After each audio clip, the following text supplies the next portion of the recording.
আসসালামু আলাইকুম everyone, welcome back to my channel. আশা করি সবাই সুস্থ আছেন। প্রতিদিনের মতো আবারও হাজির হয়েছি নতুন আরেকটি রেসিপি নিয়ে। রেসিপিটি একটু ভিন্ন প্রতিদিন থেকে। এই রেসিপিটি তৈরি করার জন্য আমার দর্শকদের কাছ থেকে রিকোয়েস্ট ছিল, সেজন্য আমি তৈরি করেছি। রেসিপিটি হচ্ছে কিভাবে ঘরে বসে খুব সহজেই তুলতুলে নরম পাউরুটি তৈরি করবেন ময়দা দিয়ে। এই পাউরুটি খুব সহজেই তৈরি করা যায় মাত্র 2 থেকে 3টি উপকরণ দিয়ে। তাহলে চলুন কথা না বাড়িয়ে শুরু করা যাক। এই পাউরুটি তৈরি করার জন্য আমি 2.5 কাপ ময়দা নিয়েছি এবং দিয়ে দিচ্ছি স্বাদ অনুযায়ী লবণ। এবারে আমি 2.5 কাপ ময়দার জন্য 1 চা চামচ ইস্ট দিয়ে দিচ্ছি। আপনাদের সুবিধার জন্য আমি এখানে 4 চামচ ব্যবহার করেছি। এবারে দিয়ে দিচ্ছি 1/3 কাপ চিনি। চিনিটা আপনারা কম বেশি করতে পারেন, যারা বেশি মিষ্টি পছন্দ করেন বেশি চিনি দিতে পারেন। এবারে আমি শুকনো উপকরণগুলো ভালো করে মিক্স করে নিতেছি। এ পর্যায়ে আমি কুসুম গরম পানি দিয়ে একটা ড্রো তৈরি করে নেব। দিয়ে দিচ্ছি কুসুম গরম পানি অল্প অল্প করে।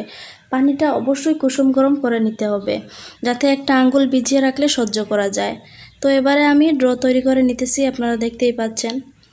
ড্রোটা অবশ্যই কুসুম গরম পানি দিয়ে করবেন, তাছাড়া কিন্তু ব্রেডটা ভালো হবে না। এবং আরেকটি কথা, আপনারা 2.5 কাপ ময়দার জন্য 1 চা চামচ ইস্ট ব্যবহার করবেন এবং মেজারমেন্ট চামচ যদি ব্যবহার করেন তাহলে 1.5 চামচ ইস্ট দিবেন। তাছাড়া ইস্ট বেশি হয়ে গেলে গন্ধ আসবে, ব্রেডটা খেতে ভালো লাগবে না। তো এই ডোটা যেহেতু বেশ আঠালো হয়, আমি এবারে হাতটা ধুয়ে নেব। ধুয়ে নিয়ে হাতে একটু তেল মাখিয়ে ডোটা আবারও মতে নেব। আপনারাও এই কাজটা করতে পারেন। তো দেখেন, আমি হাতটা ধুয়ে হাতের গোড়ালিতে কিছুটা তেল মাখিয়ে ডোটা আবারও মতে নিয়েছি।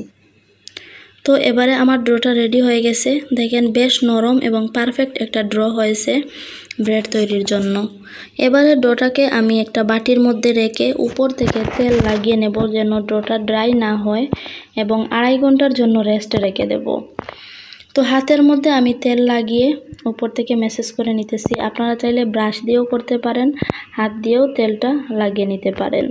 তো আপনারা লক্ষ্য করেন, এখন ডোটা কিন্তু বাটির নিচে পড়ে আছে। 2.5 ঘন্টা পর দেখবেন আপনারা ডোয়ের কী অবস্থা, ফুলে দ্বিগুণ হয়ে যাবে। আপনারা ভালো করে লক্ষ্য করেন ডোটার কী অবস্থা এখন। এবারে আমি ঢাকনা দিয়ে 2.5 ঘন্টার জন্য রেস্টে রেখে দেব। 2.5 ঘন্টা পর ফিরে এসে দেখব ড্রয়ের কী অবস্থা। আপনারা যদি আমার রেসিপিটি ফলো করে ডোটা বেশ পারফেক্ট করতে পারেন, অবশ্যই আপনাদের ডোটাও ফুলে উঠবে। তো 2.5 ঘন্টা হয়ে গেছে, দেখেন আমি ঢাকনাটা সরিয়ে নিলাম। ডোটা ফুলে একেবারে বাটি ভর্তি হয়ে গেছে। তো এবারে আমি ভিতরের বাতাসটা বের করে ডোটা আবারও মতে নেব। এবং ডোটা মতে নেওয়ার আগে আমি অবশ্যই হাতের মধ্যে তেল লাগিয়ে নেব। যেহেতু আপনাদের বলেছি ব্রেড তৈরির ডোটা বেশ নরম হয়, সেজন্য বারে বারে হাতের মধ্যে তেল লাগিয়ে নিতে হয়।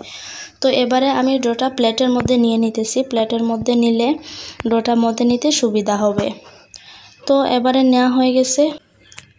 এখন আমি হাতের মধ্যে তেল লাগিয়ে নিয়েছি এবং বেশ কিছুক্ষণ সময় নিয়ে ডোটা ভালো করে মতে নেব, যেন একটা সফট ডো তৈরি হয়। আপনারা অবশ্যই মনে রাখবেন, ব্রেড তৈরির জন্য এই ডোটাই হচ্ছে মেইন। যত বেশি নরম হবে, সফট হবে, ব্রেডটা তত সুস্বাদু হবে। তো দেখেন, এবারে আমার মতা হয়ে গেছে। এখন আমি একটা খাট নিয়েছি এবং খাটের উপর কিছুটা ময়দা ছিটিয়ে নিয়েছি। এবারে আপনারা বুঝতেই পাচ্ছেন কেন আমি ময়দা ছিটিয়ে নিয়েছি। সেই ডোটা নিয়ে হাত দিয়ে কিছুটা টেনে টেনে এরকম করতেছি। এবারে একটা বেলন দিয়ে হালকাভাবে প্রেস করে রুটির মতো তৈরি করে নিতেছি। হাত দিয়ে টেনে ব্রেডের শেপ না দিয়ে প্রথমে কিছুটা হাত দিয়ে টেনে বড় করে, পরবর্তীতে একটা বেলন দিয়ে হালকাভাবে প্রেস করে রুটির মতো তৈরি করে নিলে ব্রেডের শেপটা দিতে অনেক সুবিধা হয় এবং দেখতেও অনেক সুন্দর লাগে ব্রেড তৈরি করার পর। তো দেখতেই পাচ্ছেন, এবারে আমি রুলের মতো একটা শেপ তৈরি করে নিতেছি রুটিটাকে। তো এ পর্যায়ে আমি ডোটিকে মোল্ডিং বক্সে দিয়ে দেব, যে বক্সে আমি বেক করব। মোল্ডিং বক্সটিকে আমি আগে থেকে রান্নার তেল দিয়ে ব্রাশ করে রেখেছিলাম। দিয়ে দিছি মোল্ডিং বক্সে। তো আপনারা লক্ষ্য করেন, এবারে কিন্তু ডোটি একেবারে বক্সের নিচে পড়ে আছে। তো এখন আবারও আমি 1 ঘন্টার জন্য রেস্টে রেখে দেব। 1 ঘন্টা পর কিন্তু ফুলে ডাবল হয়ে যাবে। তো দেখতেই পাচ্ছেন আপনারা, আমি ঢাকনা দিয়ে দিছি 1 ঘন্টার জন্য। আপনারাও অবশ্যই এই কাজটি করবেন, 1 ঘন্টা রেখে দেবেন। তাছাড়া কিন্তু ব্রেডটা খুব বেশি ফ্লাফি এবং নরম হবে না। তো 1 ঘন্টা পর কিন্তু ফিরে আসব। 1 ঘন্টা হয়ে গেছে, দেখেন ডোটা আগে কেমন ছিল এখন কেমন, একেবারে ফুলে বক্সের উপরে উঠে গেছে। বেক করার সময় আরও ফুলে যাবে।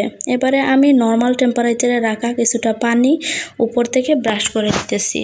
আপনারা চাইলে দুধও ব্রাশ করতে পারেন, লিকুইড দুধ, এবং ডিম ব্রাশ করতে পারেন, তেল ব্রাশ করতে পারেন, পানি ব্রাশ করতে পারেন, যে কোনো কিছু দিলেই হবে। উপরের কালারটা অনেক সুন্দর আসবে। তবে ব্রাশ করে নেবেন, পানি, তেল, ডিম অথবা দুধ যে কোনো একটি ব্রাশ করে নিতে হবে। তো এবারে আমি ব্রেডটা বেক করার প্রস্তুতি নিচ্ছি। বসিয়ে দিয়েছি একটা সসপ্যান এবং এর নিচে একটা লেখালেখির কাগজ দিয়েছি। আমি আজকে কাগজ থেরাপি দিয়ে ব্রেডটা বেক করব। এখন আমি ঢাকনা দিয়ে প্রি হিট করে নিতেছি 5 মিনিট। 5 মিনিট প্রি হিট করার পর আমি মোল্ডিং বক্সটা দিয়ে দিচ্ছি। আপনারা চাইলে একটা স্ট্যান্ড বসিয়েও স্ট্যান্ডের উপর রাখতে পারেন। আমি স্ট্যান্ড ছাড়াই কাগজটার উপর সরাসরি বক্সটা দিয়ে দিছি। এখন আমি ঢাকনা দিয়ে দেব এবং চুলার আঁচ মিডিয়াম লোতে রেখে 30 মিনিট বেক করব। আপনারা অবশ্যই চুলার আঁচ মিডিয়াম লোতে রাখবেন, একেবারে লোতে রাখবেন না, কালারটা সুন্দর আসবে না। এবারে আমি ভিতরের বাষ্পটা বাইরে বেরিয়ে না আসার জন্য কিছুটা ময়দা পানি দিয়ে মিক্স করে সসপ্যানের চতুর্পাশে লাগিয়ে নিয়েছি। আপনাদের যদি মনে হয় সসপ্যানের ভিতরের বাষ্প বাইরে বেরিয়ে আসবে বা আসতে পারে, তাহলে আপনারা এই কাজটা করতে পারেন আমাকে ফলো করে। তো এই পর্যায়ে আমি চুলার আঁচ মিডিয়াম লোতে রেখে 30 মিনিট বেক করব। 30 মিনিট পর চুলার আঁচটা বন্ধ করে দেব। তো 30 মিনিট প্রায় হয়ে গেছে। আমি ঢাকনাটা খুলে নিচ্ছি। ঢাকনাটা খুলে নেওয়ার সময় একটা নাইফ দিয়ে চারপাশ কেটে নিয়েছি, যেহেতু আমি ময়দা লাগিয়ে নিয়েছিলাম সেজন্য। তো দেখেন আমার ব্রেডের কি অবস্থা। আমি পুরোপুরি 30 মিনিট বেক করেছি। এ পর্যায়ে আমি গরম থাকা অবস্থায় উপর থেকে তেল ব্রাশ করে নিতেছি, যেন কালারটা দেখতে অনেক ভালো লাগে সেজন্য। এবং ব্রেডের উপরের কালার আনার জন্য দুইটি গুরুত্বপূর্ণ টিপস দিচ্ছি আপনাদেরকে আজকে। একটি হচ্ছে, আপনারা যখন ব্রেডটা বেক করে নেবেন তখন অবশ্যই খেয়াল রাখবেন চুলার আঁচ যেন মিডিয়াম লোতে থাকে। একেবারে লোতে দিলে কালারটা সুন্দর আসবে না।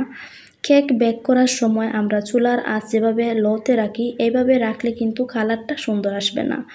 আরেকটি টিপস হচ্ছে, আপনারা অবশ্যই ব্রেড সবসময় সিলভার এবং স্টিলের হাঁড়িতে বেক করবেন, তাছাড়া কিন্তু কালার সুন্দর আসবে না। তো এবারে আমি নাইফ দিয়ে চারপাশ কেটে মোল্ড আউট করতেছি ব্রেডটা। দেখেন এত সুন্দর একটা কালার আসছে, মাশাল্লাহ। আপনাদের আবারও দেখিয়ে দিচ্ছি কতটা সফট এবং পারফেক্ট হয়েছে। তো ঘরে বসে যদি এত সহজে 2 থেকে 3টি উপকরণ দিয়ে ব্রেড তৈরি করা যায়, তাহলে বাইরে যাবেন কেন? আজকাল বিভিন্ন খাবার তৈরি করার জন্য বিভিন্ন ফ্যাক্টরিগুলোতে অনেক ধরনের কেমিক্যাল ইউজ করে, যেগুলো শরীরের জন্য অনেক খারাপ এবং বিষক্রিয়া। তো আপনারা খুব সহজে হেলদি ওয়েতে বাচ্চাদের এই ব্রেডটা তৈরি করে দিতে পারেন এবং আশা করি বাচ্চারা অনেক পছন্দ করবে। শুধু বাচ্চারা নয়, বড়রাও পছন্দ করবে। তো এবারে আমি ব্রেডটিকে নাইফ দিয়ে কেটে নিচ্ছি। ভিতরটা আপনাদের দেখিয়ে দিতেছি কতটা সুন্দর এবং ফ্লাফি হয়েছে। মনে হবে না ব্রেডটি ঘরে তৈরি। আপনারা দেখেন ভিতরের কি অবস্থা, একেবারেই পারফেক্ট একটা ব্রেড হয়েছে, বাইরের দোকানের মতোই দেখতে। তো আমার রেসিপিটি ফলো করে আপনারা খুব সহজেই তৈরি করতে পারেন। দেখেন আমি কাছ থেকে দেখিয়ে দিচ্ছি, অনেক সুন্দর একটা কালার আসছে, তাছাড়া অনেক সুস্বাদুও হয়েছে। তাহলে দর্শক বন্ধুরা, আমার এই রেসিপিটি যদি আপনাদের ভালো লেগে থাকে অবশ্যই লাইক, কমেন্ট, সাবস্ক্রাইব করতে ভুলবেন না এবং পাশে থাকা বেল আইকনে ক্লিক করে রাখবেন পরবর্তী নিত্য নতুন ভিডিও পাওয়ার জন্য। এবং যারা অলরেডি সাবস্ক্রাইব করেছেন, আপনাদের অসংখ্য ধন্যবাদ আমাকে অনুপ্রাণিত করার জন্য। আজকের মতো বিদায় নিচ্ছি, দেখা হবে আবারও নতুন ভিডিও নিয়ে। আল্লাহ হাফেজ।